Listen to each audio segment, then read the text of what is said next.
Today, we are going to make some grass. No, I'm not in Colorado, so it's not going to be that kind of grass. It's our techniques that are so simple and sensible, your mothers have practically built themselves.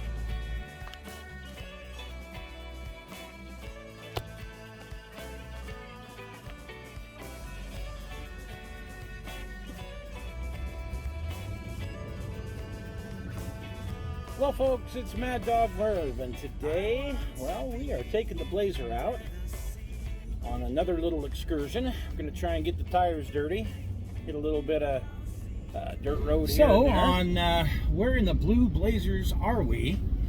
I am headed to another one of those. It's kind of a ghost town, but it's not even there anymore. It's completely gone. This place is called Lark, Utah. And we're going to talk a little bit about it, a little bit about its history and what happened to it. So, stick with Mad Dog Merv on today's version of where in the blue Blazers are we going, and we'll talk about Lark. So here's a map of where Lark used to be, kind of a layout of the town. The road, which is in red and white stripe, is well, the old road that used to go out there. There's a road right now called U-101, which follows most of that old road. But this is the area in the southwest corner of the Salt Lake Valley, right near a canyon called Butterfield Canyon. Probably going to take us about 20 minutes or so to get out there. You can see on the far right, there's some mountains, and that's the area that we are headed to. Well, we get out in that area, and all of a sudden there is this turnoff for Rio Tinto. It says Lark, and this is a parking area now that they have, and where the visitor center is now, of course, it's closed with COVID. So let's take a better look at the area. This is an overhead view from 1940, and you can see dead center in the middle is the school. So I just have a knack for picking out schools in little towns. But this is the town as of 1940, and there is a mining facility over to the right hand side, and the town itself is kind of dead center and towards the top a little bit. Now, I'm not going to tell you a whole history of Lark, because you know what, it's the people who lived there up until the 1970s, late 1970s. It's really their story to tell. But I would like to just kind of raise awareness that there was this little town out there, and we'll go over a little basic history of it. By the way, that red and white striped road, that's U-101. And here's a great picture of the school, and the reason I pick out the school is it's usually a large building.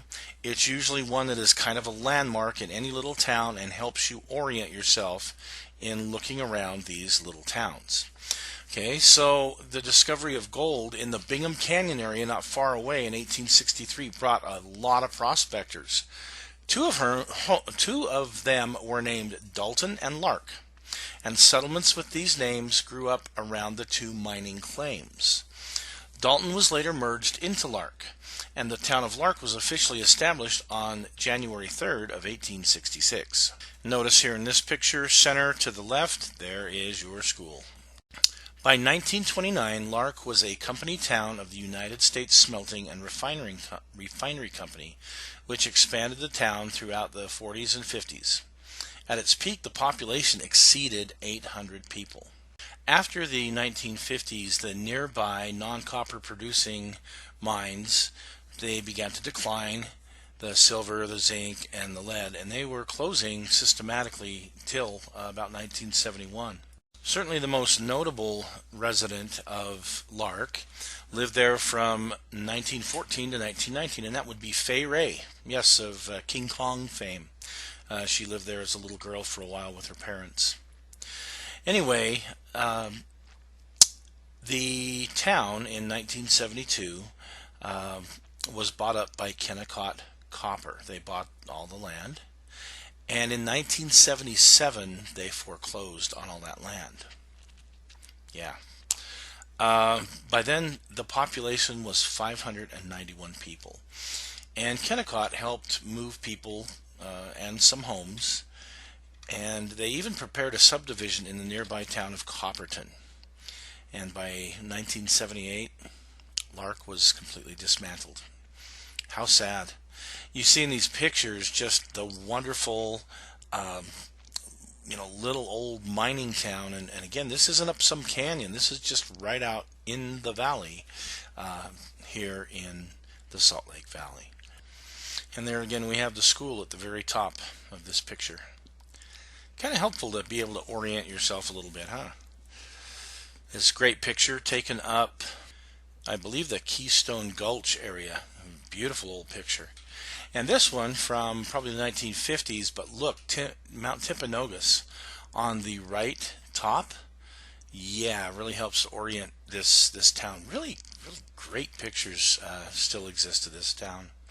Here's the school from the 50s, and you see there's been an addition on the north end of it. Pretty neat. The post office. Oh, wow. What a neat little building. This had to be from the 70s. And this is from 78. Oh, the gas station up there, the Phillips 66, the main street of Lark, with a few homes left. And this was actually the last home there in Lark to go, and that was in 78. Great picture here taken from one of the mining roads up the side of the hill there, and you can see kind of the layout of the town, but all the homes are gone. That big white area down below there, that's been remediated. That was some tailings from an older smelter. And look at this. Yeah, there's a good blow up. See the water tower? You'll see that again here in a minute. And you can see the highway off there in the distance. Great picture there. So here we are on U101, and you get to a certain point here by Keystone Gulch, and you look up and you can see that water tower. That is still there. That is kind of the one thing that will mark where you are and where Lark used to be. But now all of this is gone. I believe this is the Keystone Gulch area, probably in the 40s, 50s. Anyway, yeah, just really, really sad.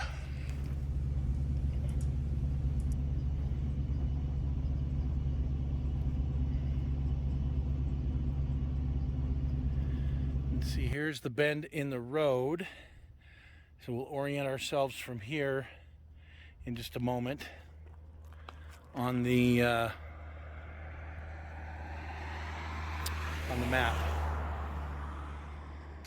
So that bend in the road is on the far left side. Towards the bottom, you'll see there is a bend in that road, and that's the area where I shot that last piece of video from. Give you some idea. And this is just around the corner from the entrance to Butterfield Canyon. You know what? I haven't seen any leaves so far this year.